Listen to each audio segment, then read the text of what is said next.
ఓం నమ శివాయ.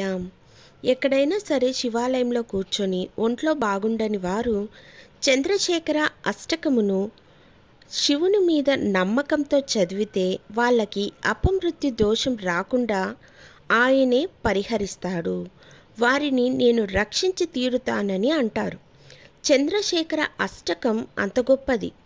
ఎవరైతే ఈ చంద్రశేఖర అష్టకమును నమ్ముకొని ప్రతిరోజు ఇంట్లో చదువుకుంటూ ఉంటారో అలాంటి వాళ్ళు ఇళ్లలో నుంచి అకారణంగా సమయం కాకుండా అపమృత్యు దోషం వలన బయటికి శరీరములు వెళ్ళవలసిన అవసరం లేకుండా వాళ్ళ వంశములను కాపాడుతాను అని శివుడు చెప్పారు.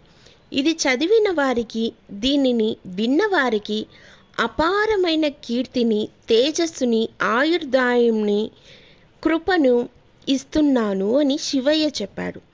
ఈ అష్టకం ఎక్కడ చదువుతున్నారో అక్కడ అంతా శుభం జరుగుతుంది అన్నాడు. ఎవరు నమ్మకంతో రోజు శివుని సన్నిధానమునందు మృత్యుభీతితో ఈ అష్టకమును పూనికతో చదువుతూ ఉంటారో అటువంటి వారికి మృత్యు భయం ఉండదు.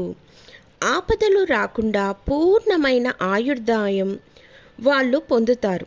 దీంతో పాటుగా అఖిలమైన అర్థములు, యశస్సు, సంపత్తి అన్నీ చేకూరుతాయి.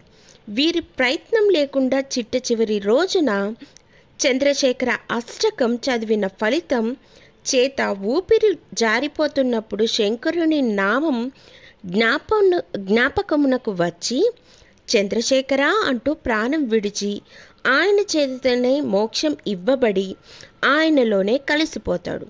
అంత గొప్ప అష్టకంతో కూడిన ఈ మార్కండేయ మహర్షి జీవితంను ప్రత్యేకించి కొన్ని మాసాలలో ఎక్కువగా చదువుతూ ఉంటారు. వారికి శివయ్య కటాక్షం అనేది శివ పురాణ అంతర్భాగం అయినటువంటి ఈ యొక్క వాక్యం అనేది ఫలిస్తుంది.